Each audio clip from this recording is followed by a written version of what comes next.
Bismillahirrahmanirrahim. Assalamu alaikum. This is your teacher Taimur Ijaz, and today we are going to attempt the exercise of Unit 3, that was try again. जैसे last lectures में, दोनों lectures में हमने इस poem की reading की, explanation को जो है वो डिस्कस किया, उसके अलावा क्वेश्चन आंसर्स भी इसके कर लिए। तो आज हम इसकी एक्सरसाइज डिस्कस करेंगे जिसमें आपके वोकेबलरी आइटम्स भी हैं और ग्रामर के भी हैं। ठीक है जी। तो उसको हम चूँकि डिस्कस इसलिए करते हैं कि वो आपका जो 19 मार्क्स का ऑब्जेक्टिव होता है उसमें से क्वेश्चंस आते हैं। तो चलते हैं अपनी एक्सरसाइज की तरफ। अब इसमें देखें, आपको फर्स्ट पे दिया हुआ है कि right meaning of following words, और जो बी पोर्शन है इसका find synonyms of the following. अब ये दोनों पोर्शन जो है वो मीनिंग्स के हवाले से हैं। तो मीनिंग्स जो हैं वो हमने अलहदा से लिखे हुए वर्ड पे मैंने आपके लिए लिखे ताकि आपको देखने के साथ साथ, सुनने के साथ साथ जो है वो सामने लिखे हुए मिल जाए तो आपको समझने में आसानी रहे। अब इसमें फर्स्ट वर्ड देखें, जो कि उर्दू मीनिंग्स जो हैं वो हम ट्रांसलेशन में जब एक्सप्लेनेशन की उसमें डिस्कस कर चुके थे, तो इसमें मैंने सिर्फ आपके लिए इंग्लिश मीनिंग्स लिखे हैं। ठीक है जी। अब फर्स्ट वर्ड था हीड। हीड का मतलब होता है तवज्जो देना। इसका जो इंग्लिश में मीनिंग है वो है कि इसका इंग्लिश में मीनिंग होता है टू पे अटेंशन। ठीक है। सेकंड वर्ड है जी पर्सवियर। पर्सवियर का मतलब होता है मुसलसल मेहनत करना, कोशिश करना। इंग्लिश में इसका मीनिंग है कंटिन्यूअस स्ट्रगल। थर्ड आपका वर्ड था केस। केस का इंग्लिश में मीनिंग होता है कंडीशन, यानी हालत या सिचुएशन जो होता है। और उसके वर्ड था पेशेंस। पेशेंस का मतलब होता है सब्र।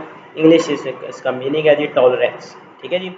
अब नेक्स्ट वर्ड था find synonyms of the following word. Synonyms कहते हैं सेम मीनिंग वाले जो वर्ड्स होते हैं। तो इसमें आपका फर्स्ट वर्ड था करेज। करेज का सिनोनिम होता है ब्रेवरी, यानी बहादुरी। कंकर का मतलब होता है फतह करना या जीत जाना। इसका इंग्लिश में सिनोनिम है, सेम मीनिंग है विन। इसका भी मीनिंग वही होता है जीत जाना। डिसग्रेस कहते हैं बेइज्जती या इंसल्ट को। देखिए इसका आपको लिखा हुआ है सिनोनिम। उसके अलावा हार्ड है। हार्ड का मतलब होता है मुश्किल। इंग्लिश में इसके लिए सेम वर्ड यूज़ होता है टफ। नेक्स्ट वर्ड है रिवार्ड। रिवार्ड कहते हैं इनाम को। इसके लिए इंग्लिश में वर्ड जो यूज़ होता है सेम मीनिंग में वो है प्राइस। ठीक है जी। ये आपके जो फर्स्ट दोनों थे मीनिंग्स वाले और सिनोनिम्स वाला पोर्शन वो इसमें क्लियर हो गया। अब हम चलते हैं, देखते हैं नेक्स्ट कौन सा जो है वो इसमें एक्सरसाइज में आपको दिया हुआ है। ठीक है जी। इसके बाद आपके क्वेश्चन आंसर्स दिए हुए थे, तो ये हमने क्वेश्चन आंसर्स अपने लास्ट लेक्चर में डिस्कस कर लिए।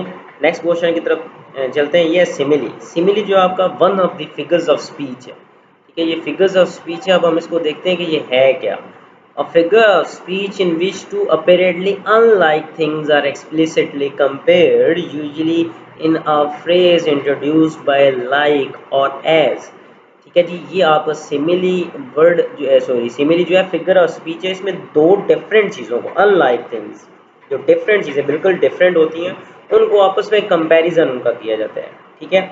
अब उनका कंपैरिजन किया जाता है, वो कोई ना कोई क्वालिटी या खूबी होती है जो दोनों में क्या होती है, कॉमन होती है। चीज़ें दोनों डिफरेंट होती हैं लेकिन कोई एक खूबी होती है, क्वालिटी होती है जो दोनों में कॉमन होती है, जिसकी वजह से दोनों का कंपैरिजन किया जाता है। और कंपैरिजन कैसे किया जाता है, या तो वर्ड उसमें यूज़ किया जाता है लाइक, या फिर उसमें यूज़ किया जाता है एज। इसको सिमिली को उर्दू में कहते हैं तशबीह। तशबीह देना, कंपैरिजन करना। ठीक है। यानी इसके लिए लाजमी तौर पर कंपैरिजन करते हुए या लाइक यूज़ होगा या फिर क्या यूज़ होगा, एज यूज़ होगा। एग्जांपल्स देखें, बुक वालों ने दी हुई है। He is as fast as a horse. अब देखें, ही और हॉर्स यानी इंसान और हॉर्स दोनों डिफरेंट चीज़ें, लेकिन हॉर्स को जो है वो कंपैरिजन किया गया है स्पीड की वजह से। ही को कंपेयर किया गया है हॉर्स के स्पीड की वजह से। ठीक है। तो वर्ड यूज हुआ है एज, यूज ऑफ सिमिली है। It is as cold as ice. फिर देखें कंपैरिजन किया गया है कोल्ड का, एज वर्ड यूज किए गए हैं, ये भी यूज ऑफ क्या है, सिमिली है। ठीक है जी। उसके बाद नेक्स्ट चलते हैं, देखते हैं एक्सरसाइज में आपका क्या है जी। Select the choice that explains the meanings of simile as it is used in the sentences। यानी आपको सेंटेंसेस में यूज़ की गई है सिमिली और आपसे सिमिली का मीनिंग पूछा गया कि बेसिकली इसका मीनिंग है क्या। फॉर एग्जांपल फर्स्ट दिया हुआ है, on the cold winter day under the covers I kept as snug as a bug in a rug. Basically bug जो है वो कहते हैं खटमल को, जो चरपाई के अंदर होती है वो बिल्कुल हिलती नहीं है। तो वो कोल्ड विंटर डे में देखें बंदा जो है वो ऐसे ही पड़ा होता है जैसे वो हिलती नहीं है ना। तो simile as snug as a bug in a rug means, यानी इसका मतलब क्या है, आपसे पूछा गया है there were bugs in the bed. I was cosy in my bed या I was too cold to stay in the bed. ठीक है, तो आई वॉज कोजी, कोजी कहते हैं पुरसकून फील करना, यानी बंदा सर्दियों में जो है वो उसमें ऐसे ही बैठा होता है जैसे as a snug as a bug in a rug. ठीक है, सेकेंड है the new teacher was as sweet as apple pie. ये सारी सिमिलीज हैं, ये मीनिंग पूछा गया। As sweet as an apple pie का मीनिंग पूछा गया है। इसका teacher was nice, teacher was big from eating too much pie, या टीचर वॉज रूड। इसका करेक्ट आंसर है जी द टीचर वॉज नाइस। ठीक है, इसलिए as sweet as apple pie का आ गया। ठीक है जी, उसके बाद नेक्स्ट थर्ड है their leader was as wise as an owl, यानी लीडर को आउल के साथ कंपेयर किया गया है। तो इसका मतलब क्या है wise an as an owl का? The leader thought he could fly, the leader could talk to the owls, या the leader knew a lot of things. The leader knew a lot of things, इसलिए उसकी जो wise है उसको कहा गया है किसकी तरह? आउल की तरह। आउल कहते हैं उल्लू को, वहाँ पे वेस्ट में जो है ना उल्लू को अक्लमंदी की निशानी समझा जाता है, हमारे यहाँ तो बेवकूफ़ाना बन है ना। The shopping centre was like a 3 ring circus the day before Eid. Simile like a 3 ring circus. अब 3 रिंग सर्कस कहते हैं बहुत जो बिजी होते हैं। ठीक है, तो इसका मतलब उन्होंने पूछा shopping centre was quiet, shopping centre was big, या shopping centre was really busy. तो मैं आपको पहले बता चुका, shopping centre was really busy जो है वो इसका करेक्ट आंसर बनेगा। नेक्स्ट 5 है जी Danish threw such a temper outburst over such a tiny thing he was acting like a baby, यानी गुस्से में बहुत ज़्यादा आ गया। तो उससे आपसे पूछा गया है लाइक अ बेबी। अब देखें कंपैरिजन किया गया है, the simile like a baby means ये क्यों यूज़ की गई है? इसका मतलब है कि Dennis was mature, Dennis was acting childish, या Danish was babysitting. Danish was acting childish, acting like a baby, इसका मतलब बच्चों की तरह कर रहा था। नेक्स्ट सिक्स्थ है Mohsin was an explosive as a volcano when he found out his bike had been stolen. अब simile as explosive as volcano, volcano कहते हैं आतिशफशां को, एक्सप्लोसिव कहते हैं फटना, शदीद गुस्से में आना इसका मतलब है। तो आपसे इसका मीनिंग पूछा गया Mohsin was happy, Mohsin was angry, या मोहसिन वाज काम, शदीद गुस्से में आना। ये फिर इसका करेक्ट आंसर क्या बनेगा? Mohsin was angry. ठीक है जी, ये आपकी जो है वो होगी है क्लियर। अब नेक्स्ट दिया हुआ है fill in the blanks to make similes, use these similes in sentences। ये आपको एक्सरसाइज दी हुई है, आपने ये सिमिलीज इसमें फिल करना है और इनको सेंटेंसेस में यूज़ करना है। तो ये मैंने वर्ड पे आपके लिए ये सेंटेंसेस लिखे हैं, तो चलते हैं सेंटेंसेस की तरफ। जी, fill in the blank to make similes, ये आपके सामने सी पोर्शन लिखा हुआ है। He is as slow as turtle. ठीक है, यानी वो इतना स्लो है जितना कि कछुआ।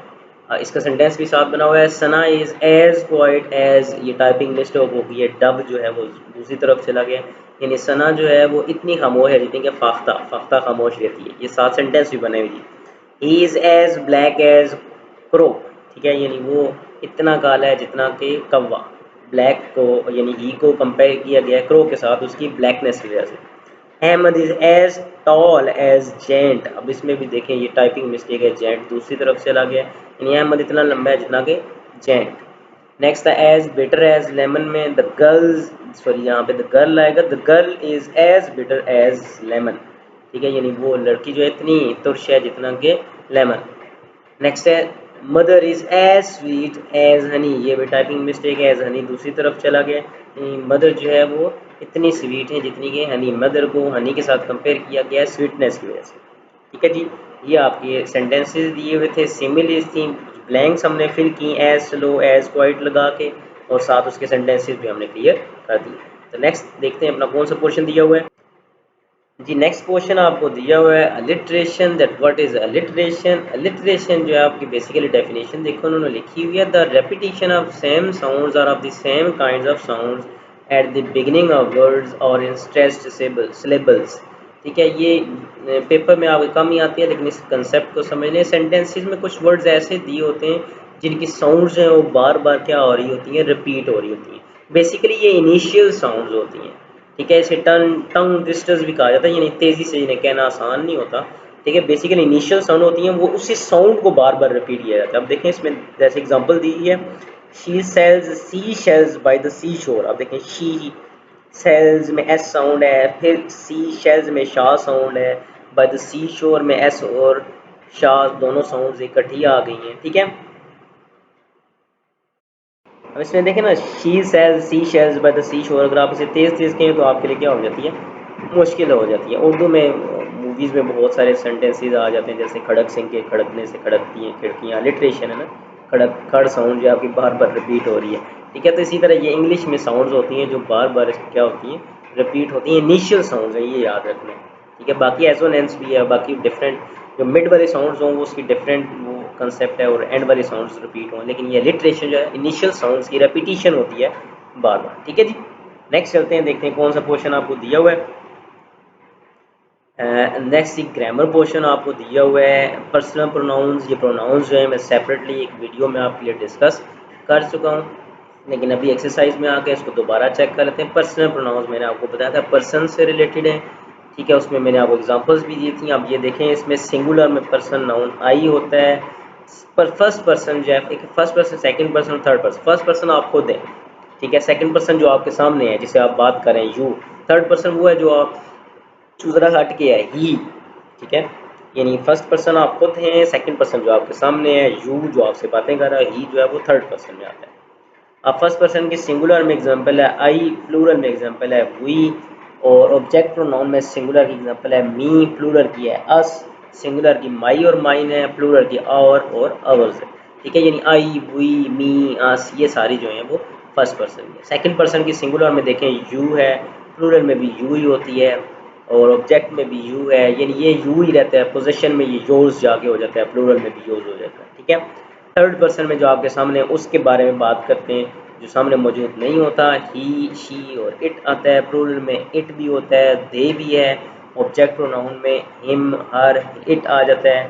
ही से हिम बन जाता है, शी से हर बन जाता है, इट जो है वो इट ही रहता है। प्लूरल में इट रहता है, ठीक है, और जो प्लूरल में है वो दम हो जाता है, ठीक है, दे से दम में हो जाता है। और उसके बाद हिज है, हर है, इट्स देयर, ये थर्ड पर्सन में आ जाते हैं, ठीक है जी। अब नेक्स्ट आपको देखें एक्सरसाइज दी है, fill in the blanks with correct pronouns. आपने करेक्ट प्रोनाउंस के साथ ब्लैंक्स फिल करनी है। ये भी वर्ड पे मैंने आपके लिए रिटर्न प्रिपेयर किया हुआ है, तो चलते हैं उसकी तरफ। या अब इसमें देखें पर्सनल प्रोनाउंस दिया है, fill in the blanks with correct pronouns. You and I work well together. अब यू एंड आई दो बंदे हो रहे हैं, अपने बारे में बात हो रही है, तो यहाँ पे ब्लैंक में आएगा वी आर गुड टीम, ठीक है। सेकंड है जी, we have got a big problem, could blank में यू हेल्प। अब अपने बारे में बात हो रही है तो अस आएगा यहाँ पे प्लीज, ओके जी। नेक्स्ट चलते हैं थर्ड की तरफ।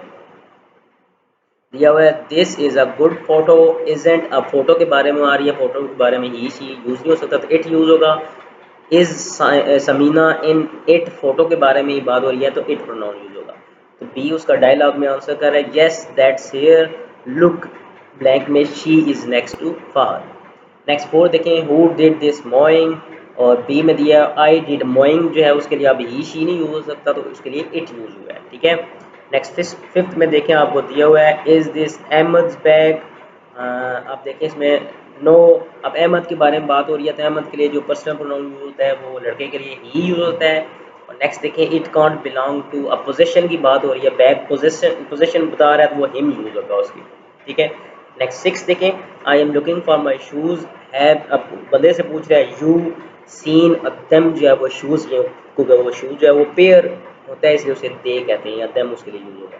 तो बी कहता है यस दे आर, यानी शूज़ के लिए दे यूज हो रहा है, दे आर हेयर, ब्लैंक में ये है, ठीक है जी।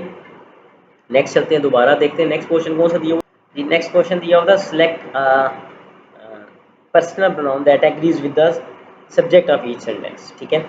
अब देखें, सब्जेक्ट के साथ एग्री करना है, आपने एग्री कराना है, ऐसा प्रोनाउन यूज़ करना है। फर्स्ट आपको दिया था any one can get dash name in the news, उसमें आएगा ब्लैंक में आएगा हिज। नेक्स्ट ये है none of the cheques were cashed dash finally expired cheques, क्योंकि प्लूरल में है तो वो आएगा they. My mother and her sister took dash vacations. अब मदर और उनकी सिस्टर दोनों प्लूरल में है तो क्या आएगा, देयर वेकेशंस जी। All are welcome dash just need to call. अब सबको कॉल करनी है, ऑल है तो उनके लिए देखें उर्दू में उन यूज़ होता है, इंग्लिश में दे यूज़ होगा, ठीक है। Mars and Venus have got. अब यहाँ फिर पोजेशन है, मार्स और वीनस दोनों प्लूरल है, पोजेशन में प्लूरल में देयर यूज़ होता है, ठीक है जी। The band start dash toward tomorrow. अब बैंड के लिए बेसिकली वर्ड यूज होता है, इट यूज होता है, तो यहाँ पे पोजीशन है तो क्या आएगा, इट्स आएगा। Any of the candidates could win dash are much alike. अब कैंडिडेट्स की बात हो रही है प्लूरल में, तो यहाँ पे आएगा दे आर मच अलाइक जी। Everybody dash on dreams and goals. अब एवरीबॉडी के लिए ही यूज़ होता है, ठीक है। सिंगुलर के लिए तो उसमें पोजेशन के लिए हिज यूज़ हो गया। Everybody has his own dreams and goals, ठीक है जी, यहाँ पे हिज आएगा। अब चलते हैं नेक्स्ट, आपको क्या दिया हुआ पोर्शन, ये एक्सरसाइज नेक्स्ट आपको दिया हुआ है जी, sorry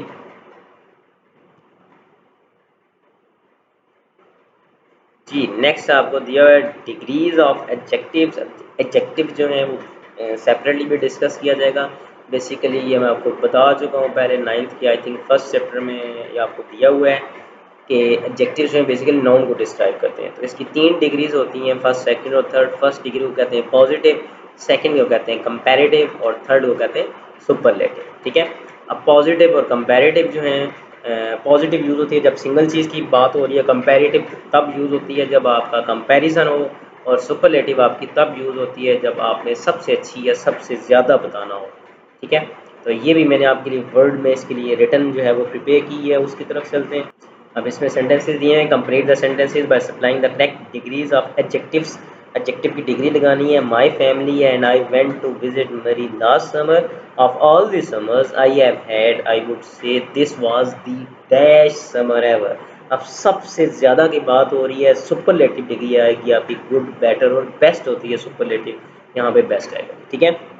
In Murray, we enjoyed the horse ride. I rode the horse that ran faster and faster on the hills। यहाँ पे comparative degree यूज होगी, तो second fast की faster बनती है जी, वो यहाँ पे यूज होगी, ठीक है जी। नेक्स्ट चलते हैं। We also climbed the tree when I reached the highest branch। I was more tired than my sister। अब देखिए I और my sister दोनों का कंपैरिजन हो रहा है। कंपैरिजन के लिए comparative degree second degree use होती है, तो आएगा more tired।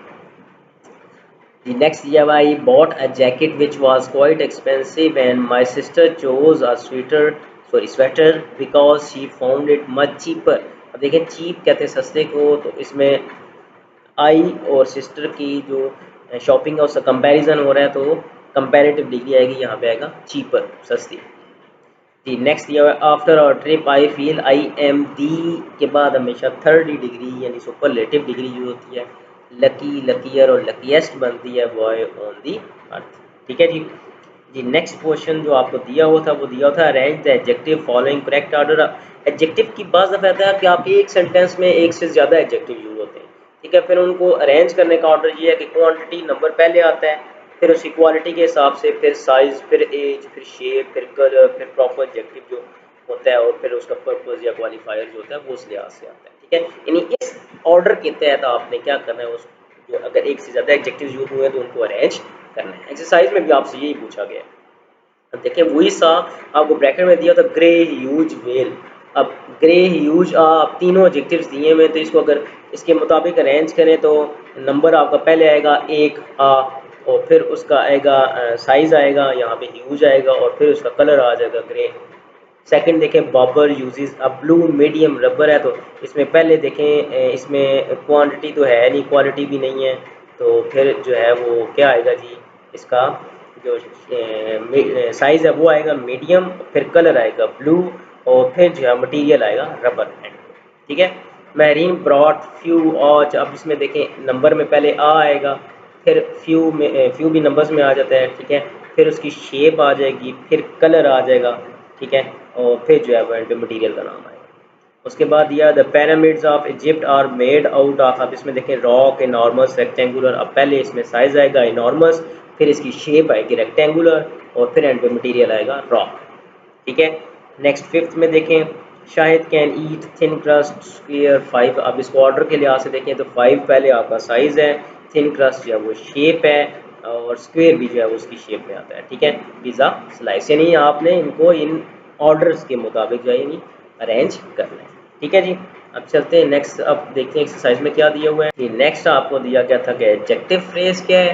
An adjective phrase is a group of words that functions like an adjective. Adjective एक वर्ड होता है, एडजेक्टिव फ्रेज एक से ज़्यादा वर्ड्स आ जाते हैं, वो फंक्शन किसका करते हैं, एडजेक्टिव का करते हैं, तो वो एडजेक्टिव फ्रेज बन जाती है। अब इसमें देखें द ब्लैक अम्ब्रेला, इसमें ब्लैक एडजेक्टिव था तो ये एक वर्ड था तो एडजेक्टिव हो गया। अब इस सेकंड में देखें the umbrella with a broken handle, अब विद अ ब्रोकन हैंडल चार वर्ड्स हो गए, तो ये चारों मिला के फंक्शन किसका कर रहे हैं, एडजेक्टिव का, तो ये मिला के क्या बन जाएगी, एडजेक्टिव फ्रेज। ठीक है जी। अब नेक्स्ट देखिए आपको दिया pick out the adjective phrase in each sentence, आपने हर सेंटेंस में एडजेक्टिव फ्रेज जो है वो उसको सॉर्ट आउट करना है। ये भी आपके लिए वर्ड में जो है वो मैंने प्रिपेयर किया है, तो उसकी तरफ चलते हैं। अब देखें pick out the adjective phrase. अब फर्स्ट सेंटेंस दिया हुआ है he bore a banner with a strange device, अब इसमें एडजेक्टिव फ्रेज जो है विद अ स्ट्रेंज डिवाइस है। सेकंड दिया होता है the principal of this school is on leave, इसमें adjective phrase principal of this school बनती है। और थर्ड दिया हुआ है जी द डिसीजन ऑफ जजेस इज़ फाइनल, इसमें जो एडजेक्टिव फ्रेज बनती है द डिसीजन ऑफ जजेस बनती है। ठीक है जी।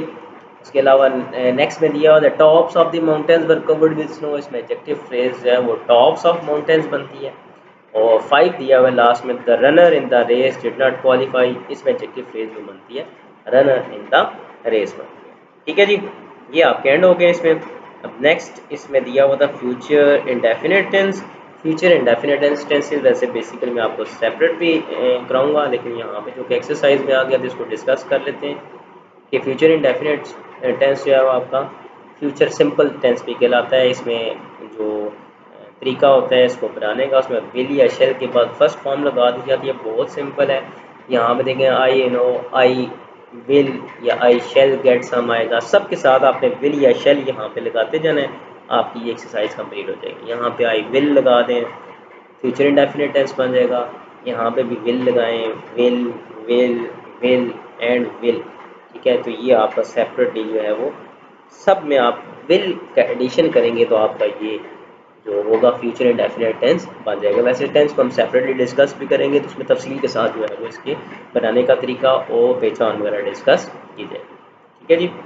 So it's all for today जी, काफ़ी लेंथी एक्सरसाइज थी आपकी। आई होप सो कि आप इसको ज़रा गौर से सुनेंगे, देखेंगे और इसको काइंडली समझने की कोशिश करें, क्योंकि आपका जो सिलेबस शॉर्ट हुआ है उसमें आपका ये चैप्टर और ये वाली एक्सरसाइज शामिल है। इसके बाद अभी जो आपका स्मार्ट सिलेबस इंट्रोड्यूस कराया गया है सिर्फ हम उन्हीं चैप्टर्स को डिस्कस करेंगे। ठीक है, तो ये चैप्टर आपको उसमें शामिल था, सेकंड चैप्टर शामिल नहीं है, 10th का थर्ड शामिल है, तो इसको हम डिस्कस कर आपका डिस्कशन इसकी कंप्लीट हो गया। तो आइंदा से हम नेक्स्ट वीडियोज़ जो है आपके उन्हीं चैप्टर्स पे बेस्ड होंगी जो कि आपके स्मार्ट सिलेबस में शामिल है। तो ये वाला चैप्टर आपका इंक्लूडेड है स्मार्ट सिलेबस में। ठीक है जी। इट्स ऑल फॉर टुडे जी, थैंक यू एंड अल्लाह हाफ़िज़।